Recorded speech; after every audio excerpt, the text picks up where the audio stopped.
Right, so very warm welcome back.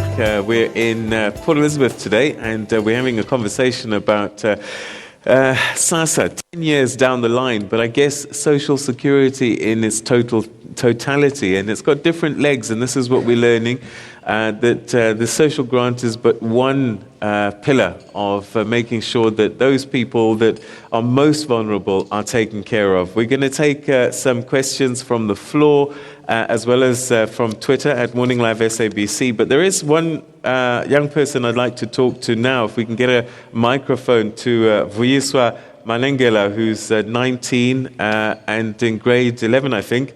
Vuyiswa, if you could just stand up so that people can see you.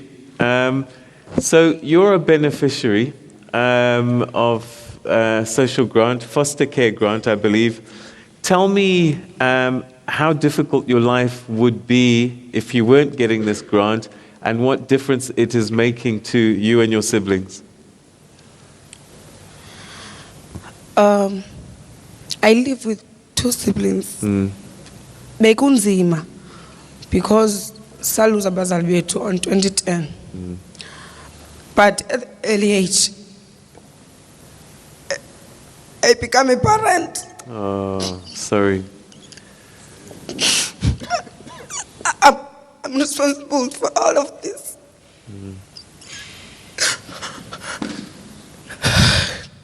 I'm so sorry. Okay. But we found a social worker. And okay. safumana uncedo kakhulu because asinabazali sonke. Abazali bethu bonke babhubha safumana car accident. Yonke ifamily yayiphaya but kusheka abantwana bodwa. Yayindima omdala but ndaba responsible for yonke loo nto leyo. USASSA ubele uncedo kuthi because akho umuntu nosinceda sina support. Sithe sodibana noSASSA safumaniseka abana sayifumana into yokutya. Imali kaSASSA esincede ekutyeni, esincede ezintweni zesikolo. Nam ndiyafunda ndina-19 ndifuna grade 11. Abantwana endihlala nabo bayi-2, omnye una-10 omnye una-9 bafuna grade 4 no-grade 3. But siyakwazi uphila ngenxa kaSASSA. Okay. Thank you very much indeed for sharing your story. Minister, this, and I know that you studied social development, social work, so this is something that's been in your eyesight for many, many years, and this is representative of a lot of the issues that young people, we forget sometimes actually that young people grow up faster than they were supposed to, and they get caught up in situations that were not of their making. And this is what you're trying to alleviate. Yes. That is why we have a program called Isibindi, where we have child and youth care workers that look after our young people who don't want to be separated to different foster parents. They want to keep together because they think that is all they have. But Peter, I want to congratulate the young people that stay together. Their performance at school is outstanding. And just their behavior, the values and norms of the society, it's far different from other children. There are those that have challenges, but there are those that have been able to adapt and pushing very hard. We are busy with the register for child and youth-headed households because we don't want them to fall within cracks. And we are still trying to ensure that though we won't be able to fulfill all their needs, but we are trying to be closer to them through our child and youth care workers. All right. So, Rapatla, are you working with, I guess, Department of Home Affairs? Because young people don't know what they don't know, and you have to find them. Their parents die, and that should trigger something in terms of death certificates being issued, and so you already know that there are people that are vulnerable. Are you in a position to be able to find them because they don't know to come to you? Is there a way to identify those that need help but don't know that you are there to help them? Peter, to be precise on this point, yes, we interface with the Department of Home Affairs. Yes, we do have a link in terms of establishing once there's a death. What we still need to improve on is being proactive to go to the beneficiaries immediately when one or two of the parents have passed on. So that has been one of the areas that we really need to focus on as we move into the next decade of democracy. We do have, however, communication campaigns in terms of telling people about their eligibility. And I can comfortably tell you that if you go out there in the community, the first thing, if you say SASSA, most people are aware about SASSA. Most people are aware about the grants. Our major challenge is on the foster care grant. We haven't been very reaching all the orphans that are, because we have more than almost 2 million orphans around the country, but on our grant system we have plus minus 500,000. But the challenge has been, in order for you to give a foster care grant, you have to go through the court system and before the person can get the grant. So most of those people, you'll find them that they spend a lot of time sitting on the child support grant before they can be migrated into the right grant that they qualify for. All right.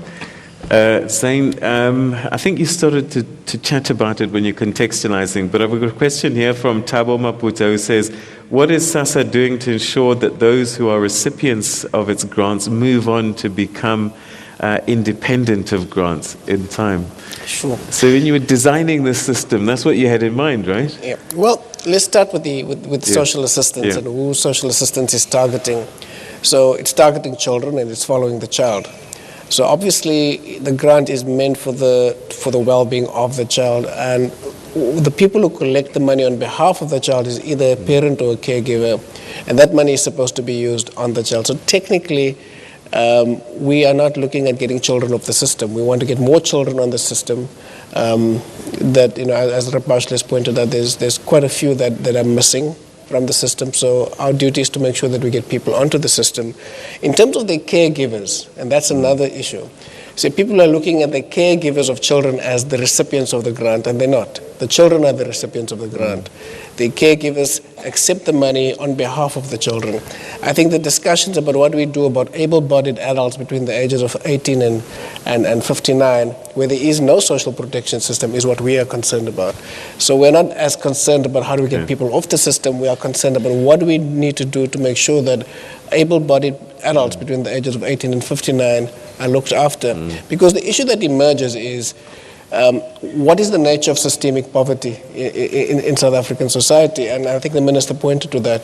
Is unemployment voluntary or involuntary? And essentially what we found through studies is unemployment is involuntary. People are not generally not finding work because they don't want work. They can't find work because the system is actually not facilitating access to work. So you've got unemployed graduates, you've got a lot of skilled people without employment. So the challenge for society is how do we address that? And often we ask the wrong question is about how do we get people off the grant system. I think the question that we always say we must ask is how do we ensure that we build an economy that doesn't need so many people on the grant system. But also being said, I mean, we have means tested, we want to universalize it. The people that we target with our grants are essentially people who are not active in the labor market anyway. So it's children, it's people with disabilities, and it's people such as older people who actually have no other forms of savings or pension, they then have to rely on the state old age pension. And that's one of the issues that we need to look at, is how do we ensure that even people who've worked all their lives do not retire into poverty? And that's a big debate that we're having, is can we set up a national public pension fund through a comprehensive social security system? Those are the kinds of issues that I think we must put on the agenda. In terms of how do we ensure, and Rapashle has correctly said, it's not the role of social development to create jobs, but what we can do is leverage the social protection system to lead to job creation, and I think that is already happening. So the evidence is showing, and I think you pointed it out in the beginning, is job-seeking behavior improves when people have experience of regular income, and in most cases the regular income in poor communities is through the grant system. Okay, all right. Let's go to the floor now and get a sense of what the room is feeling. And we'll start at table number 8, actually. Lorna Makwetu is at table number 8. If you could stand up, we'll get a microphone to you. Shame. You can sit. I'm sure the camera will pick you up. We don't want to... can see. Our camera will adjust. There we go. All right. There we go. Thank you, Mayor. Thank you. My name is Lona Makwetu from Sangoko. My question is about the issue that the minister was partially answered to it, but the question was already in front. Yeah. The issue of loan sharks. As this city, we are faced with that challenge of the cards of the beneficiaries, both in terms of children and disability grant. So we wanted to know that are being kept by loan sharks. Others are taken, even though for the disabled people, they are taken by relatives, not by the disabled themselves. And as a result, disabled people and children stay poor and died poor. And you'll find that it's even hard to bury them. I wanted to know, how can the minister stop this cancer? And I also have suggestion that now that this thing is almost unstoppable, can't the department go to these loan sharks and do something about this? Because these are SASSA cards. It's not the bank cards, it's a SASSA card. So it's SASSA property. I think the department can do something to block these loan sharks. Thank you. So you're saying that the loan sharks take the card physically from the beneficiaries? Not really. Yes. Because our relatives as disabled people, Yes. because you'll remember our disability is not the same. Right. So others are being taken care by Okay. crucial Right. relatives, and it's them who takes these cards. But who suffers is Okay. the child or a disabled person. Okay, I'm with Thank you. All right. And then Tina Goliath is on table number 11. Tina Goliath. Very powerful name. Tina Goliath. Okay.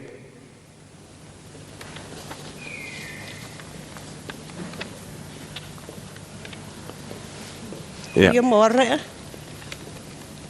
Okay. Ek is nou Tina Goliath. My vraag aan die minister. Ek het 'n seun van 44 jaar oud. Hy het TB en dat is al die tweede keer wat hy die TB het. Nou my vraag is daar nie 'n moontlikheid dat ek gehelp kan word met 'n voetpasel nie?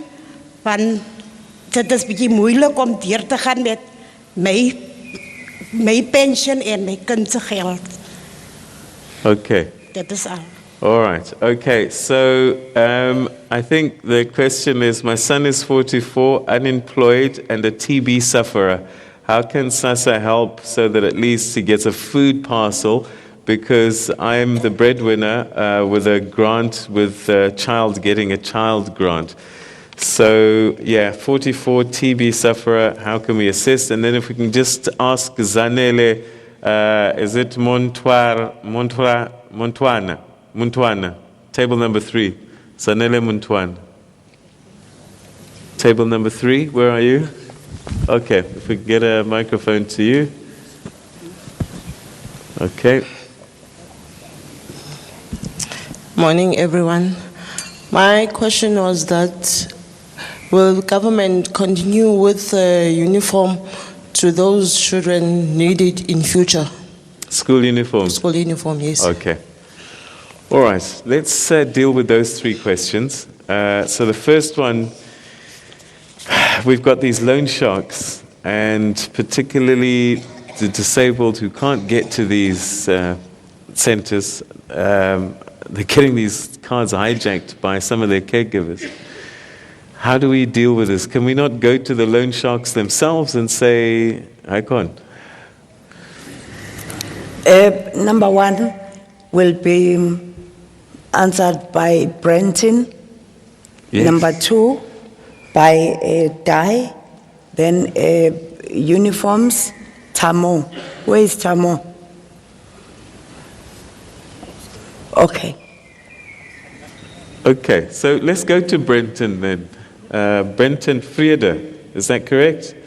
Van Friede. Van Friede, and you're a DDG at the department. Okay, Brenton. Okay, thanks, Minister. On the loan sharks, first of all, I think what we need to say is that, and Minister mentioned this earlier on, that according to the Social Assistance Act, the provision of loans to social grant beneficiaries are illegal. And in fact, our Act says that these activities are actually deemed to be void. So what we are doing at the moment is, Minister has published a set of regulations in May this year that aims at stopping all deductions other than those mentioned by the CEO. So only the 10% funeral insurance are allowed. All other deductions need to be stopped. However, this has been challenged by the parent company of the current service provider and a few of the loan companies who are obviously afraid that they're not going to be able to get their money. So that is currently before court. Our counter application will obviously be to the court, is that according to the law that is currently in place, all of these are declared void and that there should be a write-off of all of those. Did they know that it was against the law and did it anyway, or have we changed legislation midstream? No, that has always been in the Act. The Act was published in 2004. So it has always been there. There's no excuse for them not to know that. But again, as Zane mentioned earlier on, there's a lot of unscrupulous service providers. When SASSA picked this up probably 2 years ago, we tried to put an interim arrangement in place to say, stop this practice. We'll allow you to deduct for a short period of time. I think it was a few months, so you can get your money back, but then stop it. And they did do that, but then they went through another mechanism again. And now we're picking up a whole new flood of loans coming out on the social grants. So just to say that we are currently in court with some of the bigger companies on the loan providers. What we've also done is we've gone to the police and we've opened up a criminal case against the directors of some of these companies, including the bank that is facilitating this practice. So that's also a case that is currently ongoing. And there has also been sting operations. I'm just trying to get is it the SIU? It's the fraud investigation unit within the SIU that also then goes to pay points and they conduct sting operations. And there has been a couple of loan sharks that have been arrested and been charged. Okay. Thanks. All right, so where's the microphone gang next? Who did you nominate? Diane? Okay, if you could... All right, Diane, if you could just say your full name and what you do. Thank you. I'm Diane Dunkley. I'm an Executive Manager for SASSA, responsible for grants administration. The question was around our social relief program, We offer a social relief of distress program. It's in addition to the other grants that are probably more well known. And that is a short-term form of assistance to people who find themselves in a crisis situation. And we're able to give assistance either in the form of food or a food voucher. It also talks to the school uniforms come in under that program. There are qualifying criteria, and anybody who does need this form of assistance needs to go to the nearest SASSA office, and an assessment will be done, and where they meet the qualifying criteria, then they are able to be assisted. But it's just really important to know that it is a short-term form of intervention. It can't be a consistent one. It's usually given for a maximum of 3 months, and in certain circumstances can be given for an additional 3 months. So it's emergencies. It's Absolutely, really crisis all right. situation. So school uniform doesn't fit into that. Who can answer about assistance? Who can answer? Okay. If you could get a microphone, and then there we go. All right. Here we go. Good morning. My name is Tamo Mzobe. We as a department, we're having a responsibility to provide for those who cannot provide for themselves. And through social relief of distress, indeed uniform does form part of social relief of distress. But how we do it as a department, we go to schools, we go to families, we identify the beneficiaries, we assess them. In assessing them, then we form structures of community, especially women, youth, and we empower them to form cooperatives. Those cooperatives, we want to ensure that we empower those communities to produce those school uniform for those beneficiaries in the localities. So we no longer buy school uniform from shops, but we want to create a value chain where our beneficiaries of grant, indeed, they are supported from the localities, which is from women and youth, which are empowered through training by social development in partnership with NDA, which is National Development Agency, which is part of social development as a department. Thank you. Great, thank you very much indeed. Sihle Mabika tweets, I wish SASSA can deal with the issue of long queues. Very sad to see grannies standing for long hours. Do we still have them? Sadly so, we do have long queues, but there has been improvement in the queues. We have introduced multiple payment channels. People can go to different payment channels to access their money, particularly at pay, because we used to have extremely long queues at the pay points. But with the introduction of our current payment system, we have introduced many options. People can go to merchants, they can go to any shop like me and you where you purchase with your card. They can also go to any ATM to do withdrawals. But most people would still prefer to go to places where they don't have to be charged transaction costs. Hence, you find that we still have queues. But what we have seen is that we've seen migration from the cash pay point in terms of queues, and people having more queues at the shops and at the merchants or payment providers, that we alternative payment providers, because possibly of the convenience of the location or the convenience of the service that is offered in those areas. We've also had some experience of some queues in our offices, but mostly when we started to assess them, we found that it's people who have either lost their cards, right. Some have given their payment cards to loan sharks, so now they are applying for alternative cards. So when you investigate, it's more related to the card issue, and it has something to do with, in some cases, the loan sharks, but in some, it's genuine people who have lost their cards and need cards replacement. But in terms of the direct services that we are offering as SASSA, we are working on that. And in the next few years, we'll be introducing even the automated queue management system to improve our. All right. There was one question I nearly forgot about the 44-year-old man with TB. Is there a way that he can get a food parcel because she needs assistance? He needs assistance. Peter, okay, with disabilities, the DM will be the best person to respond to this. But there are disabilities that are not permanent. Right. And with those, we get direction from the doctors and then provide the disability grant. Right, right. With the others that are, so to say, permanent, Yeah. the DM will give us a bite on how we have to align and areas where there are loopholes.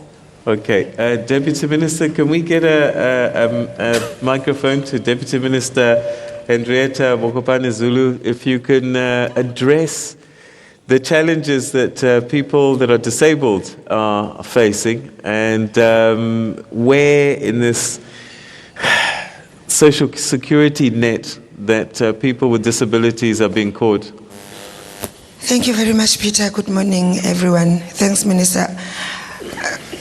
I think there's two things. The first one, the Minister has already spoken to. If you have TB, you would fall under a temporary disability grant, which would last for 6 months while you are on your treatment. And it's important for us to also separate chronic illness to disability, because the two are totally different. And as we speak, we don't have a grant for chronic illness. So that is why people who have chronic illnesses, as Minister said, when the doctor requires them, they would fall under the disability. But of course, we do have the care dependency grant, which is 1,500 for a child with a disability requiring 24-hour care, with a visible disability where they need to get assistance. Then we have obviously the grant in aid that normally would assist those looking either after the grannies or after the children, and then they will get their disability grant at 18. The only challenge that we are finalizing now, which we have addressed in our white paper on the rights of persons with disabilities that the President and the Minister launched in March, it's basically to align our system so that when you have a permanent disability, you don't have to renew it every year, medically or administratively. So that is something that we included in the regulations that Brendan referred to, and it will therefore be implemented. And that, I think, it's very important for disabled people and their families. Also that disabled people, the assessment tool is getting finalized and they will be assessed properly, and the Minister has appointed an appeals board, and we request disabled South Africans to appeal if for one reason or the other their grants have not been properly administered. Thank you very much, Peter. Okay, thank you very much, Deputy Minister. Let's stay with the tables. Let's go to table number 7, Eugene Johnson. Table number 7, Eugene Johnson. And whilst the microphone is going there, Minister, I've got a question from Chetina Topola, who says, can we ask Minister when she's employing social workers? I heard her saying there's a shortage.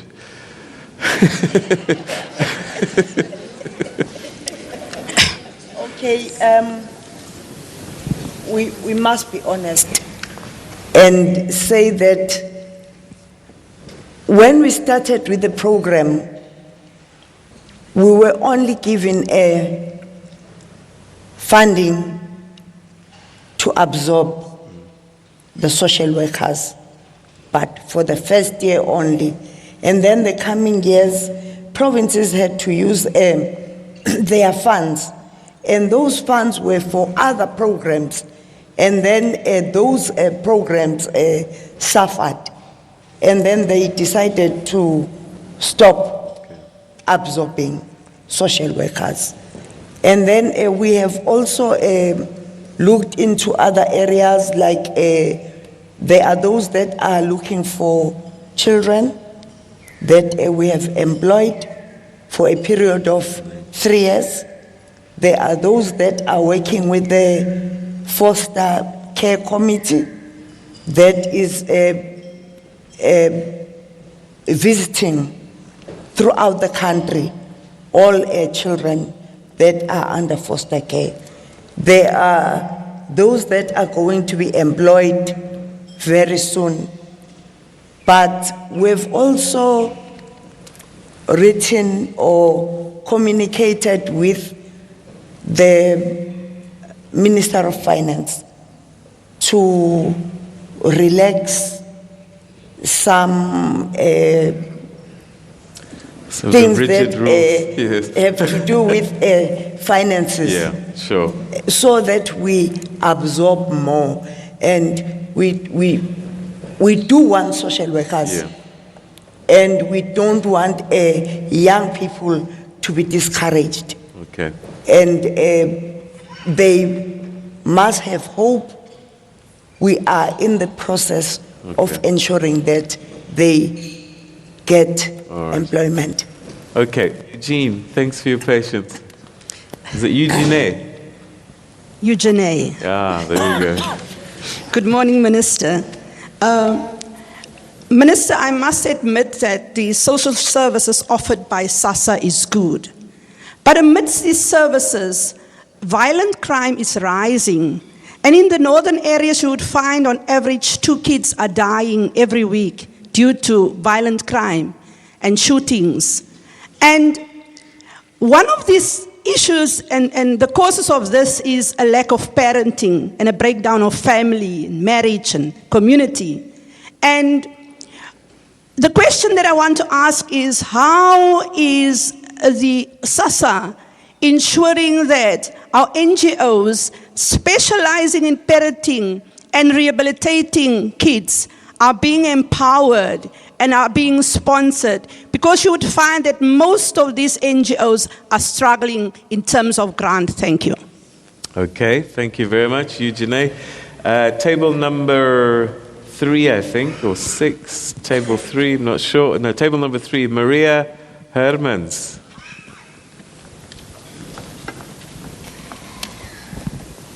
Thank you. Good morning, Minister, and good morning to all the panelists. 2 questions. One. You've got time for one, so 2. pick which one is your most important one. Good. Okay. Thank you. The municipality is giving assistance to the poor in the form of electricity and water. Do you, Minister, think of doing away with social assistance, or do you think it's going to get any better? Okay, thank you very much indeed. And table number 4, Rosie, is it Frolic? It's Frolic. Thank you, Minister. Okay. Morning, Minister.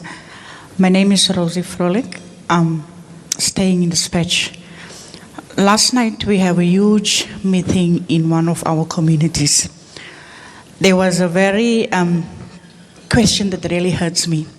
One of our clinics received a reward for our youth and our teenagers, the most highest number of pregnancy because of the child grant.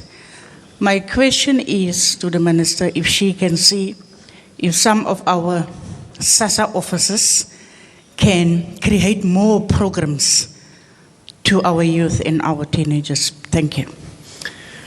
Okay, so a number of issues that have come through, and I'm going to let you decide how you want to answer them, but let's start with you, Minister. Okay. The issues of crime,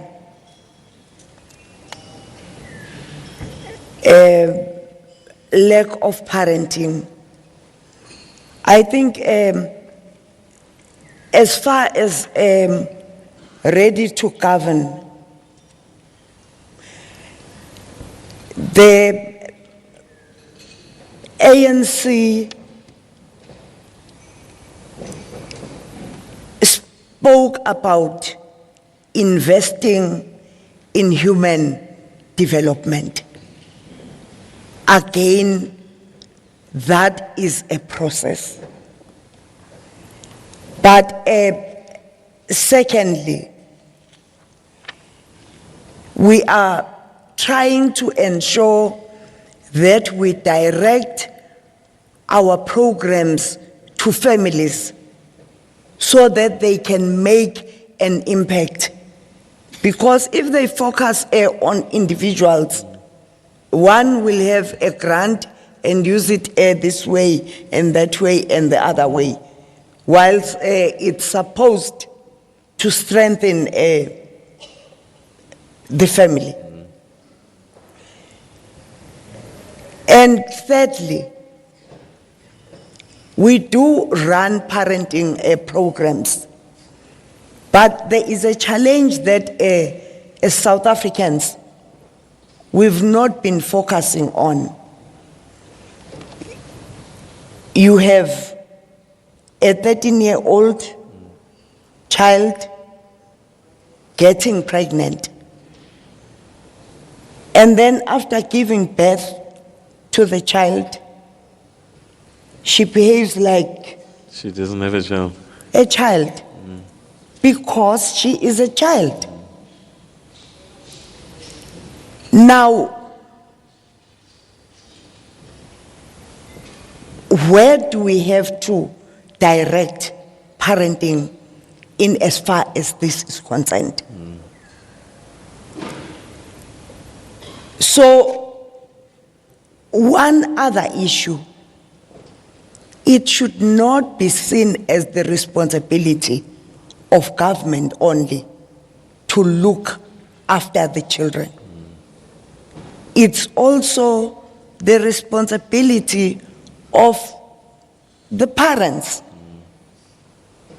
Give yourself a time, know your children, so that you can be able to give proper direction. All right, I'm going to rush us because we're running out of time, but is there a link between grants and people falling pregnant? Look, there's anecdotal evidence that suggests that, but studies that we have done shows the opposite. So, the kind of impact studies that have been done shows that girls who access the grants at a young age are less likely to engage in risky sex. And also, it also reduces, so early sex the first sexual activity is delayed, and also that teenage pregnancy is reduced. And I think what we must move away from the link between grants and teenage pregnancy. We must look at what are the drivers of teenage pregnancy. The fertility rate has declined in South Africa significantly, including the fertility rate for adolescents. And so there's studies on that. It may look more because of the sheer number of young people we have. We have this huge youth bulge. But in percentage terms and in measuring the fertility rate, teenage pregnancies come down. What we need to look at is what are the drivers of teenage pregnancy. And that's why we have an adolescent sexual and reproductive health and rights strategy that has been approved by Cabinet, because we're looking at issues such as unwanted sex, violence against women, and we need to look at other forms of strategies that we need to implement. So in that strategy, we talk about making sure that young people have access to the kind of sexual and reproductive health and rights services that they need, including sexuality education in school. I think we don't have it. We talk about sex education, but we don't have the kind of education that will actually result in people actually reducing teenage pregnancies. But also people must have access to services, so access to contraception, access to dual contraception that will ensure that when people do have sex, that it's safe sex. And that actually you also minimize the spread of STDs. And so that is a whole new strategy that we need to be looking at, and we're working with the Department of Health and the Department of Education on. But we need to de-link it from this automatic association with grants. There's a lot of other issues that drive teenage pregnancy, and education is one of those issues. Violence against women is another. In this patriarchy itself, where a lot of young women's first sexual experience is unwanted, also leads to a lot of teenage pregnancies. And I think those are the kind of issues we must be looking at. Lenny Skosana says, why can't basic food stipends be distributed instead of money? They are playing cards with the grant.